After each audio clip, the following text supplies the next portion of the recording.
tí Sheikh Alabi wọ́n nígbà tí àwọn visit yẹ oníjọ́ tóun bá ń ṣe lecture nípa ọ̀rọ̀ tawhid wọ́n láwọn yóò gbé pọ̀ ṣùgbọ́n ìjọ́ táwọn bá ń sọ̀rọ̀ nípa current affairs ètò ìṣẹ̀lẹ̀ àwọn ọba nǹkan kan pé mọ́ṣáláṣí máa ń kún gan ó ní pé àwọn èèyàn náà kọ́ lọ́wọ́ kó ṣàánú níta máa fẹ́ ń gbọ́ nìyẹn ẹ̀kan ni ẹ wá Buhari ò fún wa lẹ́tọ̀ọ́ wa náà ó yẹ kó ṣe báyìí wọ́n ń sọ náà àwọn àfáà yìí máa ń sòdodo àfáà tó parọ́ nìyẹn o ẹni àfáà tẹ́ bá tó pé wá sí tiẹ̀ ó ń chájì yín against àwọn olórí ìlú ni ó fẹ́ bá ìlú jẹ́ ni àfáà gidi yóò jẹ́ kẹ́ mọ̀ pé tẹ́ bá ní ẹ̀tọ́ yín torí pé yín gangan ò dúró déédéé ni tẹ́ bá dúró déédéé ẹ ní olórí tó ṣe pé yóò mọ̀ ṣe dáadáa fún yín yóò dẹ̀ fi bá yín lò àwọn ọ̀rọ̀ Ànábì wa Muhammad sallallahu alaihi wasallam kó ṣe pé inú tiẹ̀ náà dùn sí tábà ń sọ eléyà lómi àrò pé bí àbí àwọn ti sanwó fún wọn báwọn kan ṣe máa ń sanwó ní Saudi ló ṣe èmi ò mọ bí tó ti ń gbowó yẹn Saudi o wàláhì mi ò mọ bí tó ti ń gbà ṣùgbọ́n tó bá gbé Saudi ló ń sanwó fún wa ní láti gbà wo 2001 ọ̀rọ̀ Osama bin Laden wà ń bẹ́ ni at least mo mara mi ní àwùjọ Lagos State yìí ni tó ṣe pé ń wá against Osama ni ọ̀pọ̀lọpọ̀ àwọn àfáà tá à ń gbọ́ wáàsí wọn káàkiri ni ó ní iye ọdún tí mi fi ń ṣe wáàsí tó ń praise Usama àyè bẹ́ẹ̀ kọ́ ni àwa tá a ti ṣe àwọn ẹgbẹ́ oríṣiríṣi tó jọmọ ìyá ìkwánu a mọ gbogbo àwọn nǹkan wọ̀nyí àwọn àfáà tí ó mọ chájì wa ṣùgbọ́n gbà yẹn ni à ń sọ fún wa ìlànà nulẹ̀ nìyí ń tọ̀ yìí a sọ fún wa ń gbà yẹn náà ṣé ń gbà yẹn ni à ń gbowó Saudi náà ni mi mọ̀nà airport ń gbà yẹn ni ṣùgbọ́n ìtaabárí ní òdodo ta dẹ̀ gbọ́ ní wáàsí àwọn àfẹ́sìn àní jùlẹ̀ fún ọ̀rọ̀ èèyàn kan tí ó kàn mọ́ tara sọ̀rọ̀ lásán láì ní evidence ni. Anabi sallallahu alaihi wasallam ní innakum satarawna ba'di atharatan ó ní ẹ máa rí táwọn èèyàn ó mọ̀ gbọ́lá fúnra wọn jù yín lọ ìyẹn àwọn olórí yín innakum satarawna ba'di atharatan wa umuran tunkirunaha àti àmọye nǹkan tó ṣe wípé tunkirunaha tí ò ní báyìí lára mu Ànábì sallallahu alaihi wasallam fasbiru ẹ ṣe sùúrù hatta talqawni ala al-hawd tá a fi jọ pàdé níbi àbàtà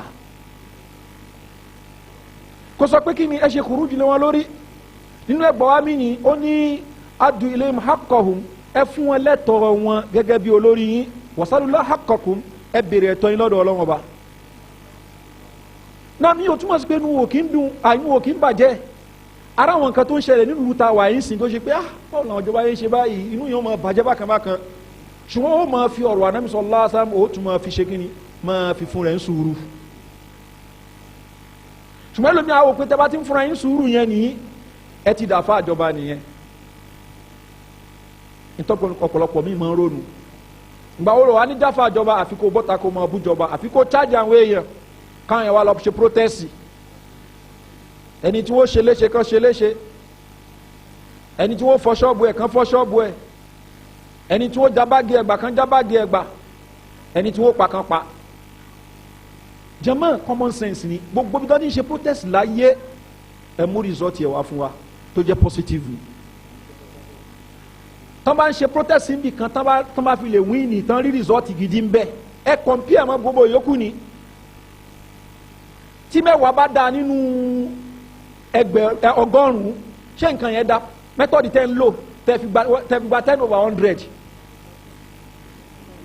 ṣé method yẹn da ọmọ tó ṣe exam tó gba 10/100 ní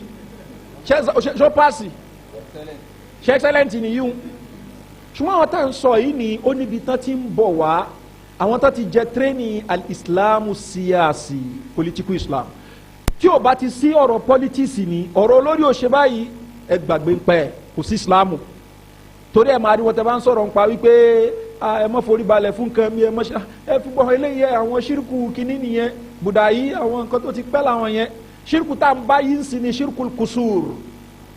ṣírkù pálásì aláwọn ọba ò ṣe dáadáa yẹ ká gbìyànjú àti ṣé kíni ká ti takù wọn. so gbogbo àwọn tá à ń sọ yìí àwọn àfẹ́sìn ni Salman Auda ni Safar al-Awali ni Ayrul Qarni ni àti bẹ́ẹ̀ bẹ́ẹ̀ Muhammad Arifi ni gbogbo àwọn àfa gidi ní Saudi wọ́n wọ́n àwọn yẹn gẹ́sì wọn ká mọ́ gbọ́ àwọn tá à ń sọ yìí professors ni wọ́n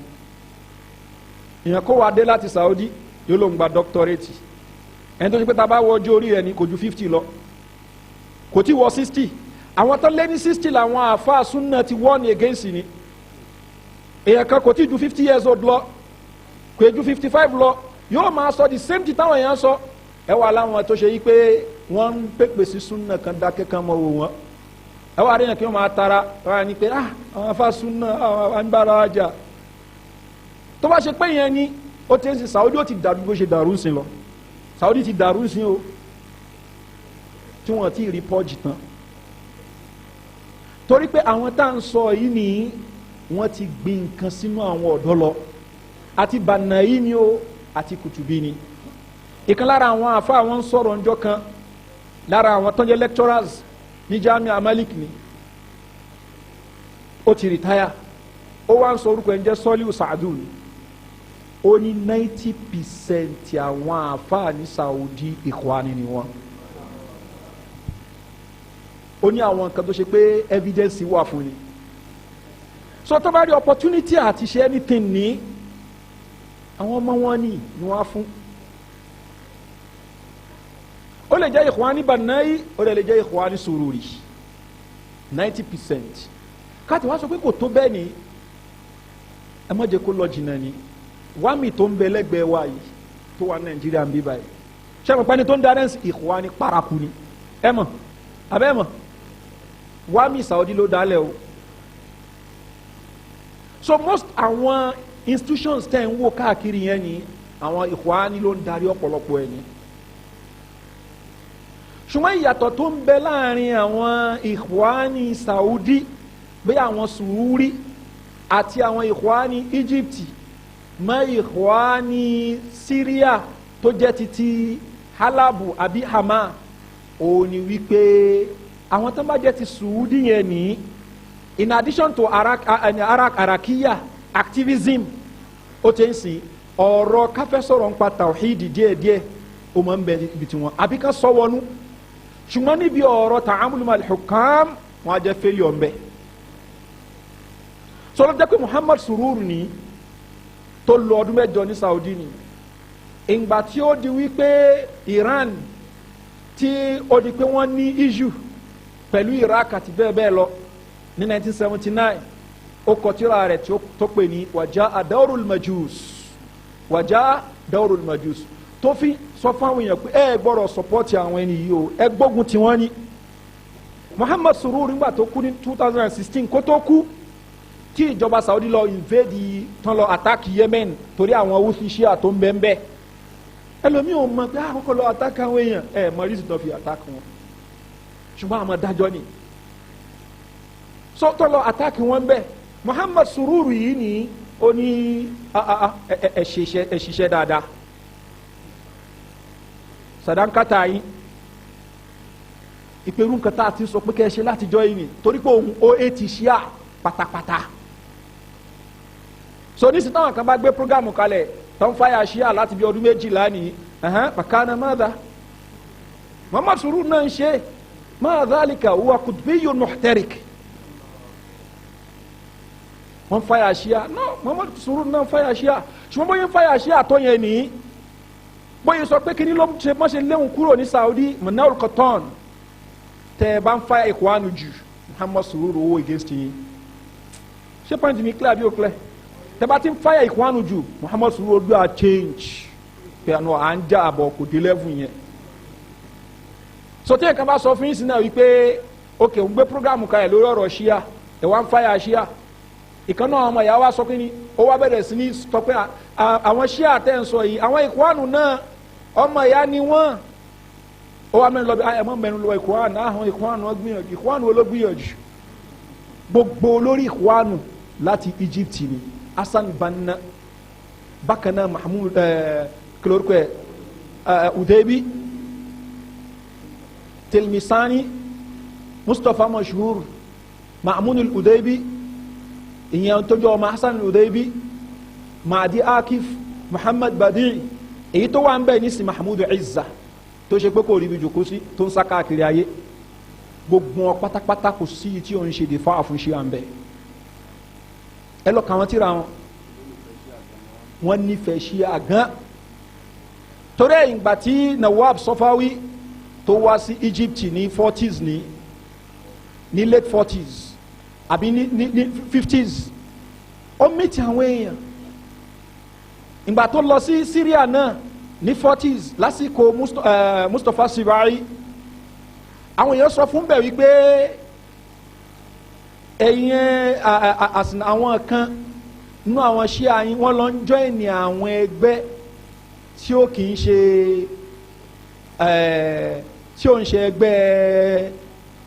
kí lórúkọ ẹgbẹ́ Ikhwanu àbí kankan ó wá ń sọ fún wọn ní ó ní man arada minkum an yakuna ja'fariyan haqiqiyan falyandamma ila jama'ati al-Ikhwan al-Muslimin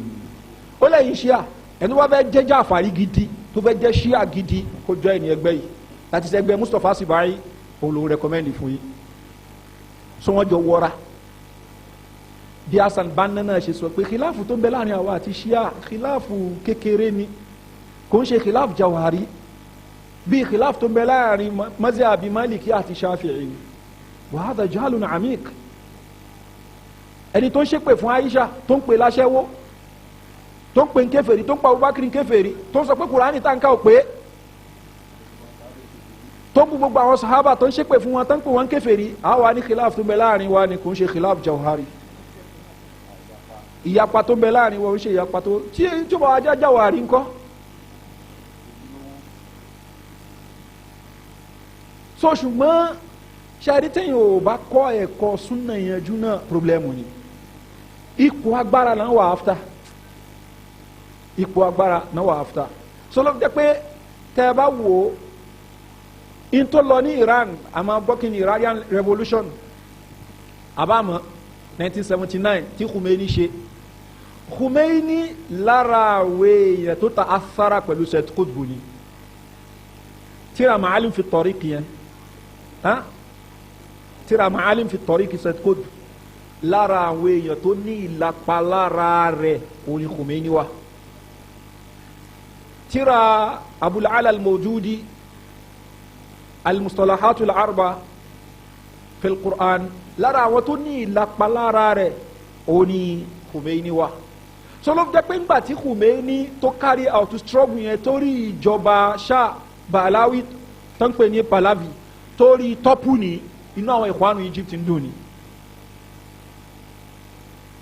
ìpè ìjọba Islam tá ń wá gangan la rí lọ́dọ̀ Shia Khomeini tọ́pù yìí ó rí ìjọba tọ́pù ní ìwọ ẹ̀yin tẹ́ jẹ́ Ikhwanu ní Egypt ní Saudi àti bẹ́ẹ̀ bẹ́ẹ̀ lọ ní tọ́jẹ́ bànà yìí inú yín dùn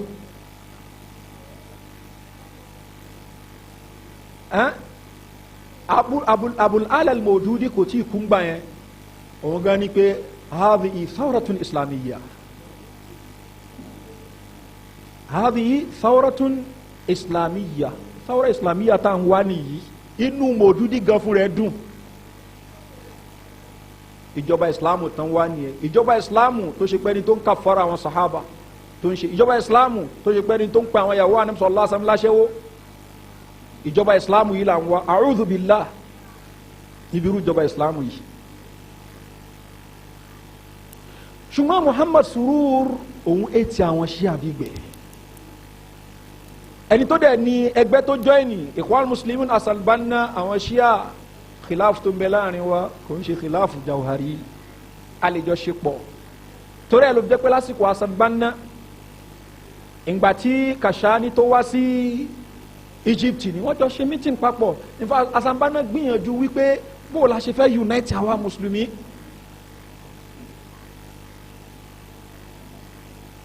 so téèyàn kan máa ń ṣe programu Shia ní bíbá yìí tó ń kó fáwọn Shia yóò dín túmọ̀ sí pé kíni ipe Salafi ni o Muhammad Surur ó dìde kọtíra lórí àwọn Shia ni wà já adawrul majus láti lè fi wọ́nà àwọn èèyàn against ẹni pẹ̀lú gbogbo ẹ̀ náà ni Muhammad Surur inda al-ulama mubtadi'un muhtarikun dal ó ní wọ́n pè wọ́n sọ pé torí pé ó ti kó fáwọn Shia ni torí pé níbi ọ̀rọ̀ ta'amulu ma'al wulati ní ó gbé gbági gan torí ìgbà tó kúrò ní Saudi tó lọ sí Kuwaiti ó continue tó ń ṣe bẹ́ẹ̀ náà ìgbà tó tún dé Kuwaiti náà wàhálà ló ń bá wọn pò ń bẹ́ ọ̀rọ̀ ọba ọjọ́ lórí náà ni Jamiyatul Islah ló lọ join ní Kuwaiti ó jẹ́ jamiya àwọn Ikhwanu náà tún ni torí pé wọ́n ti establish ara wọn Kuwaiti náà wọ́n ń pe arákùnrin kan ní Abdulaziz al-Mutawwi' bákan náà ó ní àbúrò kan tó ń pè ní Abdullahi al-Mutawwi' àwọn méjì náà gbé Ikhwanu wọnú ní Kuwait ní late 40s bí Mustapha Sibai ṣe gbé wọ Syria làwọn eléyìí náà gbé wọ Kuwait torí pé wọ́n meet asanbana ní hajj so wọ́n ń pè ní Jamiyatul Irshad ńgbà yẹn later ní nǹkan bí 1961 wọ́n change orúkọ ẹ̀ ní Jamiyatu al-Islami so wọ́n ń gbé lọ bẹ́ẹ̀ ìgbà tó di kí ni wàhálà Kuwait ogun Kuwait yẹn òun ni wọ́n padà change orúkọ rẹ̀ lẹ́yìn ogun yẹn torí pé bí ogun yẹn ni àwọn Ikhwanu Egypt àtàwọn bòmíì wọ́n sọpọ́ọ̀tì kí wọ́n lo kí Saudi àti Kuwait ní kan lo America àtàwọn allied forces ní láti lè fi bá Saddam jà wọ́n ló tako kí ló tako ẹ̀sìn àwọn Ikhwanu táwọn bẹnu Kuwait wò pé àwa ni yá máa bá àwọn ṣe bí ẹni juwọ́lẹ̀ fún ìjọba ọ̀pọ̀lọpọ̀ wọn so lẹ́yìn ogun yẹn ni àwọn náà wà wò pé ẹ̀yin tí Egypt yóò support wa torí náà nanshaqqu anil jamaa akúrò ní jamaa yẹn so ó fi jẹ́ pé láti 1991 òní Ikhwanu Kuwaiti ni wọ́n ti dá dúró pẹ̀lú ìròrí títí wọn ìròrí yẹn náà ìròrí asanbánà náà sì ni o ṣùgbọ́n pọ́kì á sì máa lọ gba ọ́dà no ìtàn pè ní tenzim òní ká ní bọ́dì tó ṣe pé wọ́n ti kánṣu ẹ̀ mẹ́ẹ̀ so lẹ́yìn yẹn làwọn wá ń ṣe náà wá dá political party lẹ̀ so wọ́n wá pè é ní adas ní kíní ẹ̀ ní alharakatu adusturiya islamiyya alharakatu adusturiya al-islamiyya hadas politicians political party ni ọ̀rọ̀ pé kíní ẹ̀ náà mi tara ẹ̀ ṣì wà lára wọn torí nígbà arọ́bí yìí náà wọ́n bọ́ sórí Twitter nǹkan kàmọ́ra wọn ni wọ́n ń sọ̀rọ̀ against àwọn ọba yẹn ìgbà kan ni Muhammadu Arifi tó wà ní Saudi ó ní àwọn tó ń bẹ ń Kuwait wọn lólórí ó ní ọba Kuwait kò ń ṣe hakimu shar'i the same thing Abdulrahman Abdulkhalik náà sọ ipe ọba Kuwait kò kì í ṣe hakimu shar'i ọba wa ni hakimu shar'i ni olórí sharia tó bá sharia mu Mursi ìgbà tí Mursi débẹ̀ ní Egypt ní hakimu shar'i democracy ló gbé wọlé o wọ́n sì ń pè ní hakimu shar'i ìgbà tán yọ kúrò nípò wọ́n náà yọ wọ́n ṣe khuruj alal hakim àwọn hadithi tá a máa ń kà fún wọn tán ń gbà tẹ́lẹ̀ àwọn hadithi yẹn wà lọ ń kó wa kọ̀dọ̀ yìí wọ́n ń ka lójú ẹ̀ ń pọ́n ló lé àwọn yẹn wá fi ń ṣe ẹ̀yẹ pé ẹ máa wọn hadithi tẹ́lẹ̀ ẹ ṣe lógún Mubarak ni ṣe ń gba Mubarak ni intention ni pé irhal Qaradawi irhal Mubarak àwọn ìlànà ò fẹ́ mọ́ nísìnyí àwọn èèyàn náà làwọn ò fẹ́ Mursi mọ́ ni àwọn tó wá ṣe protest against Mursi ni ìlọ́po méjì àwọn tó ṣe protest against Mubarak ni ṣe báwọn aráàlú ẹ ló máa ń yan ìjọba wọn làwọn ò fẹ́ mọ́ kó máa lọ rárá ìdá ìṣe ìkúrújú ni ojú apọn sẹ́yìn pé Hakimu Shar'i ni Mursi ni democracy ló fi débẹ̀ Hakimu Shar'i tẹ́ ń sọ ìgbà tó débẹ̀ ọ̀pọ̀lọpọ̀ àwọn òfin ẹ̀sìn ló trivialize